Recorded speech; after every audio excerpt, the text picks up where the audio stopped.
நம்ம channel name Kerala வாட்டி 20 guessing. நம்ம வந்து 5/1/2005 சண்டேவோட ப்ரெடிக்ஷன்ஸ் அண்ட் தென் அக்ஷயா 6/8/4 அதோட கெஸிங்ஸ் தான் பார்க்க போகிறோம். அதுக்கு பிஃபோர் வந்து வாங்க 4ஓட கெஸிங்ஸில் பார்த்தோம். 4ஓட கெஸிங்ஸில் வந்து சிங்கிள் போர்டில் பாருங்கள். சிங்கிள் போர்டில் சி கொடுத்துருந்தோம். சியில் வந்து 6 அது ஆப்போசிட் இல்லைன்னா 1 அடிக்கணும்னு.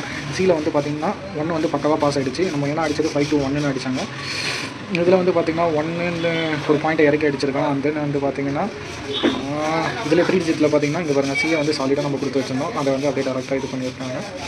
ஓகே வாங்க பரவாயில்ல, இன்றைக்கி இதில் போயிடலாம். இதில் வந்து பக்கவாக பார்த்து நம்ம அடிச்சிடலாம். இன்றைக்கி ஆல் போர்டில் வந்து பார்த்திங்கன்னா 7-3-8 கொடுத்துருக்கேன். ஏபிபிசியில் வந்து அதிகமாக இல்லை ஃப்ரெண்ட்ஸ் வந்து இந்த வாட்டி வந்து இன்றைக்கி 13-31 17-71 67-76 இதான் கொடுத்துருக்கேன். அப்புறம் ஆல் போர்டு இது பி போர்ட் சிங்கிள் போர்டில் வந்து பார்த்திங்கன்னா 1 இல்லைனா 6 கொடுத்துருக்கேன். சி போர்ட் சிங்கிள் வந்து பார்த்திங்கன்னா 7 இல்லை 2 கொடுத்துருக்கேன். அண்ட் தென் 3 டிஜிட்டில் வந்து பார்த்திங்கன்னா 317 பாக்ஸு 312 பாக்ஸு அவ்வளோதாங்க. வேறு எதுவுமே கிடையாது. உங்கள் ப்ரிடிக்ஷன்ஸில் எப்படி வருதோ என்ன ஏதோ அதுக்கேற்ற மாதிரி எடுத்து சூப்பராக ப்ளே பண்ணுங்கள். தேங்க்யூ ஃபார் வாட்சிங். நம்ம சேனலை வந்து சப்ஸ்கிரைப் பண்ணிவிடுங்க. உங்கள் ஃப்ரெண்ட்ஸுக்கு ஷேர் பண்ணி விடுங்க. முடிஞ்சால் லைக் ஒன்று தட்டி விடுங்க. எனக்கு மோட்டிவேட்டடாக இருக்கும். Bye friends, tata.